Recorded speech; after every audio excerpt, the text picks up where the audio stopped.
Hello, in this presentation we'll be taking a look at the balance sheet display options within QuickBooks Pro 2018. If you've been following along with us, we will be continuing with the Get Great Guitars problem. If not, that's okay. We'll be taking a look at the balance sheet report and the display options. If you have the backup up to this point, you can go to the File tab and restore the backup, which is done in a prior presentation. We currently have the Open Windows tab open. You can open the Open Windows tab or list by going to Views, Open Windows List. Currently have the Home tab open. In order to open the Home tab, we go to the Company dropdown and Home page. We're going to be taking a look at a balance sheet in this presentation and look at the display options within the balance sheet. In order to do that, we'll open a balance sheet by going to the Reports dropdown at the top, scrolling down to Company and Financials, and then scrolling down once again to Balance Sheet Standard. We're going to change the date to the year end we are working on, that being 12/31/21 or December 31st, 2021. This is going to be the standard format of the balance sheet. We're going to take a look at some options we have up here in the Customize Report field. Before we go there, note that we do have this nice little option here that does let us toggle back and forth between an accrual method and a cash method. That option in prior QuickBooks versions was up here in the Customize Report field. As we will see, it is still there, but it's also here. So if we wanted a quick conversion to an accrual versus cash, we can do that. Now, these two conversions, remember that if we're on an accrual version, that means that QuickBooks is doing its best, meaning it's recording revenue when we record an invoice and expenses when we make a bill, rather than when we have a deposit that's going into the bank in terms of revenue or a check going out in the terms of expenses. However, note that just because it says accrual basis here doesn't mean that we're perfectly on an accrual basis. We have to be mindful that it just means that QuickBooks is using its best tools to drive it in the format of an accrual basis using an invoice for revenue recognition rather than cash being received. We still have to make some adjustments to make it on a perfect accrual, but these can be useful toggles to go back and forth between the accrual method and the cash method. We're then going to go up here to the Customize Report up top, and we get this window. Now there's going to be 4 tabs here. We're going to be spending our time with the Display tab and look through the options within the Display tab. The first being the Dates dropdown. Now we have a Dates dropdown up here too, and we have these options over here within the Dates dropdown. So if there's something within this dropdown, we can do it before going into a report, before going into the Customized Reports. So what do we have? We have the custom date down here. That's because I customly put in the 12/31/2021, us working in the future. However, if we were working in the current time, then we could use a lot of these options would make a lot more sense. We'd have today, giving us the data for today, this week to date, this month to date, this quarter. Now, some of you might be saying, hey, this is a balance sheet. It doesn't make any sense for us to have these week to date, month to date. It's only as of a point in time, as of, in this case, December 31st, 2021. But it's good to have the date ranges sometimes on the balance sheets, not because we're going to report it on the balance sheet or show it within the balance sheet report, but if we want to drill down on that data and take a look at what's behind that data, it is useful to have a report that's going to have a range. So these are the standard ranges. We got the fiscal year, we've got the fiscal year to date, yesterday, last week. So these will give us the normal time ranges. And again, if we're working in the current day and the current time period in time, then all of these normal date ranges would make sense. Of course, we're working a problem that is in the future, and therefore we have to have a custom date range in order to put that custom date. Now when we put this date here in, note we only have one option for the date here, and that's because it is a balance sheet and we only have one option.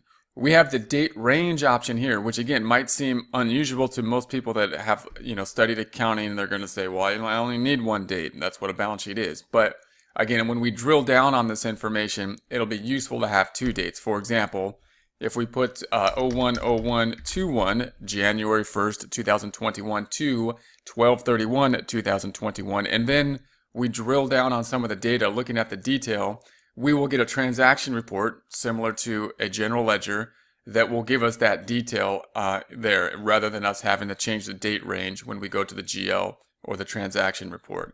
So that's often very helpful, can save a lot of time. We see this report basis toggle once again, the accrual and basis. This is where this toggle that we looked at before traditionally has been in QuickBooks. They have not removed it, still there, and it's also here too for a bit easier usage. Then we have the display columns by, and we can have the totals or these various options. Now, if we only have one point in time, then the balance sheet will just need a total. But if we choose a range, this would be one reason that we would want to use some other option, and then it could allow QuickBooks to do some other defaults. So before we show that, first let's take a look at this range. I'm gonna cancel what we did before, meaning I only have this one date, and cancel this out. Then if I want to see the detail behind this checking account, QuickBooks has a great zoom feature, so I'm going to zoom in. And it only gives us that one date. It doesn't give us any activity because it only has that one date, and I would have to change the date to 010121 possibly. And that'll give us the information from January 1st, 2021 to 12/31. So if I close this back out then, and we go back to the customized report, and we change this from 010121 to 12/31/21, however, and select OK. Then if I double click on this data, it'll give me the data without having to first change the date range. That's the point of changing those date ranges, so that you can really go in and not have to change this report, this transaction detail report, which is basically the general ledger type report showing us the activity that backs up and creates the amount within the checking account. So I'm going to close that back out. That's the one big reason to use that range. I'm going to go back into the customized report. Big reason to use this range. Number one reason in my opinion.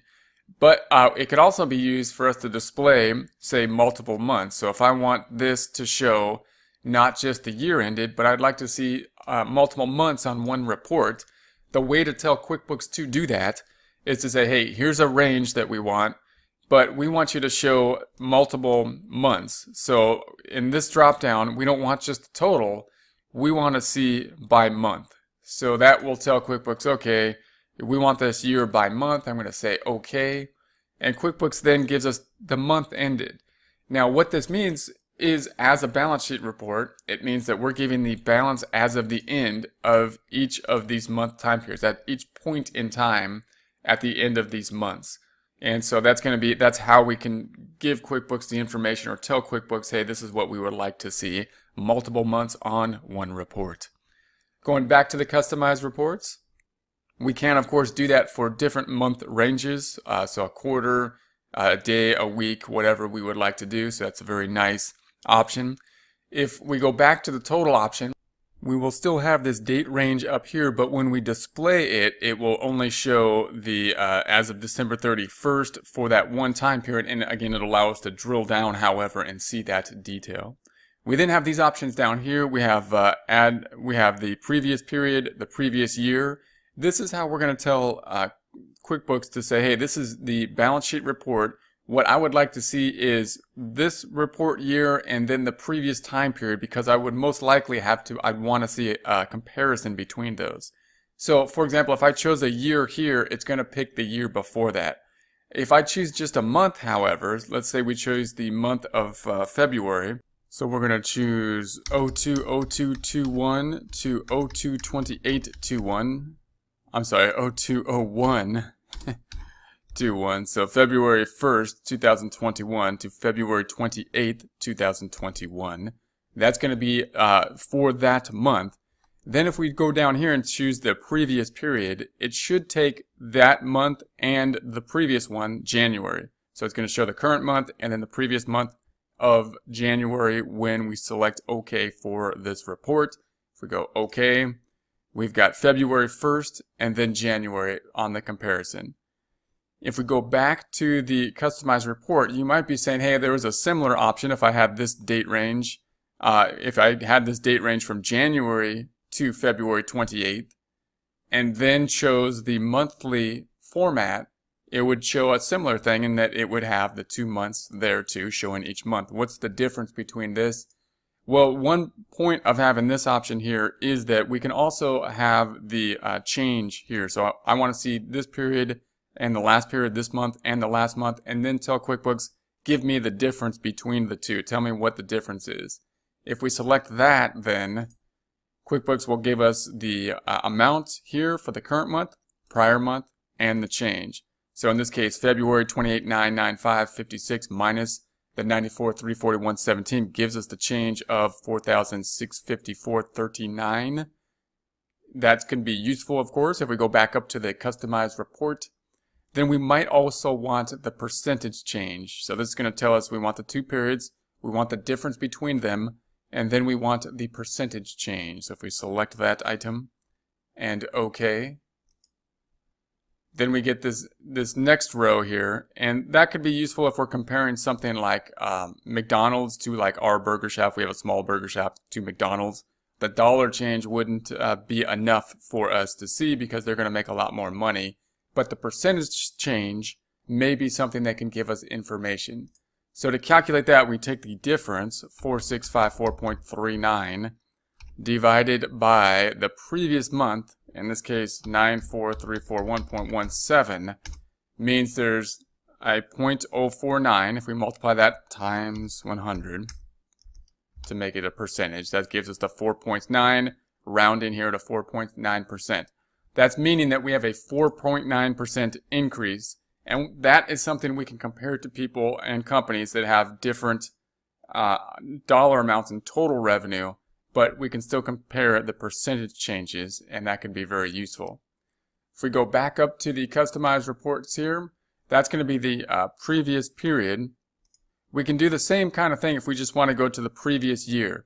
Now, if we would have selected the entire year, that would also work in terms of the previous period.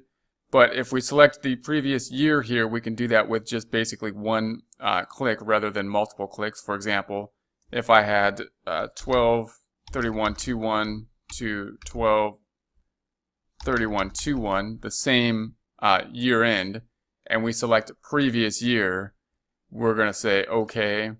And it gives us the December 31st, 2021 and the prior year, just with that one date, meaning I could have just put the date in here and then chose the previous year. And if I go back to customize report, it's going to have just that one date, and then I can just choose the previous year and it'll say, okay, I'm going to take the previous year from this year. And we can have the same options of change the dollar amount and change the percentage and say okay. And it'll give those options as well. Going back to customize report, this here, these options of the change there is what we call a horizontal analysis, where we're comparing last year to this year to last year, and look at the increase and decrease and the percentage increase and decrease. If we want to see the vertical analysis, we can see the percentage of columns by selecting this item. And we're going to say OK. And that'll give us the percentage of columns here. So this is going to be a vertical analysis. And it's useful to have this because we can then make a comparison, basically saying, okay, how much of the total assets is the checking account? 98,995.56 divided by the total assets, 228,089.56. Gives us the 4.3. If we multiply times 100, we get the 43.40. So that's what we're saying here is the cash is 43% of our total assets. Accounts receivable is 4 or 5% about of our total assets. Inventory is 0.6. Prepaid insurance 4.4. This again useful because we can compare this to other companies and say what is their percentage of cash. They might have a lot more or less cash than we do. But what's their comparison between how much cash they have to their total assets? That's often something that could be useful for us to do some comparisons and some benchmarking. If we go back to the customized report up top, Next time, we're going to take a look at some other options, including the filter tab, the header and footer tab, and the fonts tab.